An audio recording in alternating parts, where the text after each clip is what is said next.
Flashing blue lights and a huge police presence in central Paris following an apparent terrorist attack. But sadly, not the first in recent history. January 2015. 3 days of terror began when two masked brothers, armed with Kalashnikovs, stormed the offices of the satirical magazine Charlie Hebdo, shooting 12 people dead.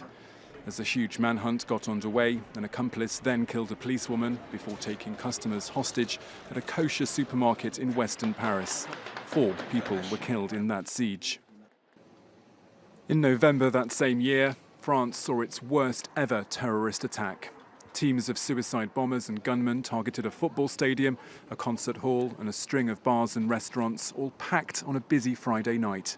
130 people lost their lives and over 300 more were injured.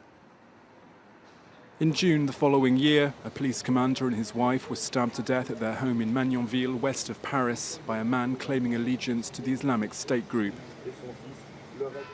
Fast forward a month to July, and as the Bastille Day firework display came to an end on the seafront in Nice, a 31-year-old Tunisian driving a truck along the Promenade des Anglais accelerated, ploughing the vehicle into the crowd, leaving 86 people dead and scores more injured. Less than 2 weeks later, Islamic State group sympathizers struck again, this time in the sleepy Normandy town of Saint-Étienne-du-Rouvray.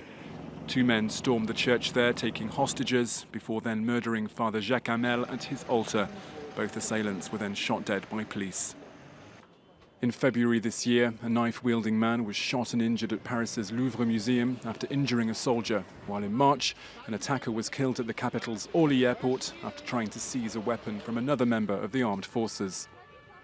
With a state of emergency still in place following November 2015's attacks, authorities have managed to foil several terror plots, most recently in the port city of Marseille just this week.